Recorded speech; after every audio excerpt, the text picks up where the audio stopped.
नमस्कार। पिछले एक दशक में और खासकर 2014 के बाद भारत में विमेन्स एम्पावरमेंट को लेकर जो नीतियां बनी हैं, उनमें एक बहुत बड़ा शिफ्ट आया है। आज हम इसी बदलाव को समझने की कोशिश करेंगे कि जमीन पर इसका क्या और कितना असर हुआ है। तो सबसे बड़ा और सबसे जरूरी सवाल यही है, पिछले 10 सालों में भारतीय महिलाओं की जिंदगी असल में कितनी बदली है। चलिए इस पूरे विश्लेषण में इसी सवाल का जवाब ढूंढते हैं। अच्छा, किसी भी बदलाव को समझने का सबसे अच्छा तरीका क्या है?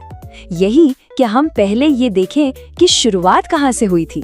तो आइए एक नजर डालते हैं 2014 से पहले की तस्वीर पर। देखिए, ऐसा बिल्कुल नहीं है कि 2014 से पहले कुछ हो ही नहीं रहा था। महिलाओं के हक के लिए कानूनी जमीन तो दशकों से तैयार हो रही थी, चाहे वो 1956 का हिंदू उत्तराधिकार अधिनियम हो जिससे प्रॉपर्टी के राइट्स मिले, या फिर 2005 का घरेलू हिंसा से सुरक्षा का कानून और 2013 का निर्भया एक्ट। ये सब बहुत ही जरूरी नींव के पत्थर थे।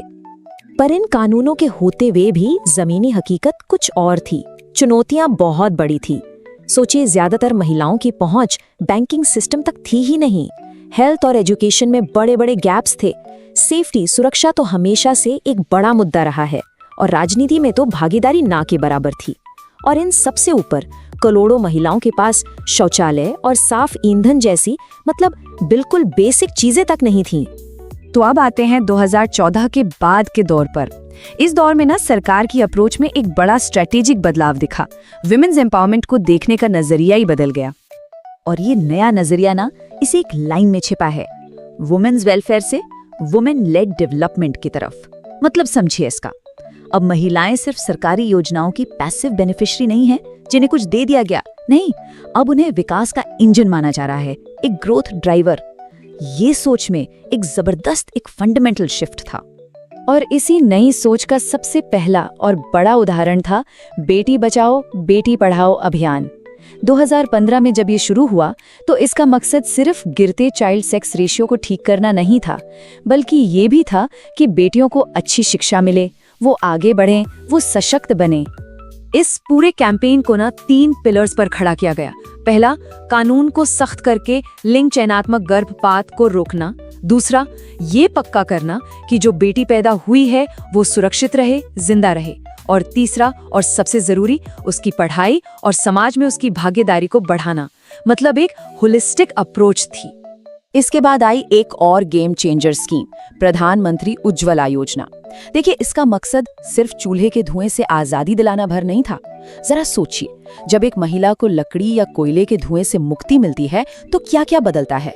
पहली चीज, उसकी और उसके बच्चों की सेहत।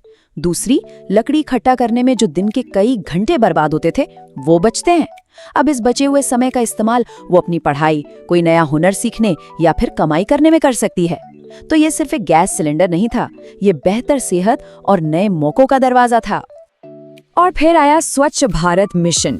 अब ये मिशन तो पूरे देश के लिए था, लेकिन इसका जो सबसे गहरा असर हुआ वो महिलाओं की जिंदगी पर हुआ। घर में एक टॉयलेट ये सिर्फ सुविधा नहीं है, ये सुरक्षा है, खासकर सुबह शाम के अंधेरे में। ये गरिमा है, सम्मान है, और हाँ, बीमारियों से भी बचाता है, जिससे पूरा परिवार हेल्दी रहता है। ये एक ऐसी बुनियादी जरूरत थी जिसने करोड़ों महिलाओं की रोजमर्रा की जिंदगी को बदल के रख दिया। तो ठीक है, ये तो हो गई नीतियां और उनके पीछे की सोच, पर जमीन पर इनका असर कितना हुआ? क्या ये सिर्फ कागजों पर था? चलिए अब कहानी को आंकड़ों की ज़बानी सुनते हैं। सबसे पहले बात करते हैं फाइनेंशियल इंक्लूजन की, बैंकिंग सिस्टम से जुड़ने की।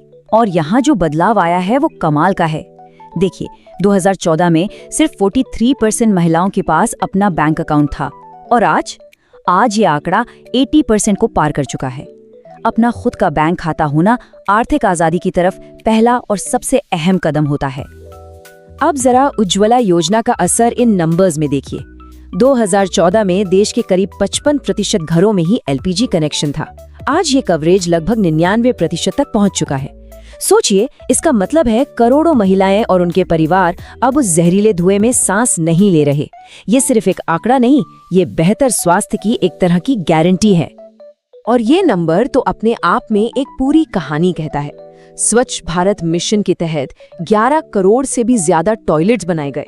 फिर से कहूंगी, ये महज एक आंकड़ा नहीं है, ये करोड़ों महिलाओं की सुरक्षा और उनके आत्मसम्मान की वो बुनियाद है जो पहले थी ही नहीं। तो ये आंकड़े साफ साफ दिखाते हैं कि हाँ, प्रगति तो हुई है और ये बहुत बड़ी प्रगति है। लेकिन क्या इसका मतलब ये है कि हम मंजिल तक पहुंच गए हैं? नहीं, सफर अभी लंबा है, सफर अभी जारी है। आगे की राह आसान नहीं है। अभी भी कई बड़ी चुनौतियां हमारे सामने हैं, जैसे महिलाओं की वर्कफोर्स में भागीदारी, उसे बढ़ाना एक बहुत बड़ा चैलेंज है। संसद और विधानसभाओं में उनका प्रतिनिधित्व अभी भी बहुत कम है। और इन सबसे बड़ी लड़ाई तो उस गहरी जड़ें जमा चुकी सामाजिक सोच से है जो बराबरी के रास्ते में आज भी खड़ी है। और हाँ, ये भी पक्का करना होगा कि हर योजना का फायदा बिना किसी लीकेज के देश की आखिरी महिला तक पहुंचे। तो अंत में एक सवाल हमारे सामने खड़ा होता है और ये हम सबके लिए है। देखिए, सरकार की नीतियां दरवाजे खोल सकती हैं, रास्ते बना सकती हैं, पर सशक्तिकरण की इस लंबी यात्रा को असल रफ्तार कौन देगा? क्या ये सिर्फ सरकार की जिम्मेदारी है या फिर समाज की और हम सब की एक सामूहिक जिम्मेदारी है?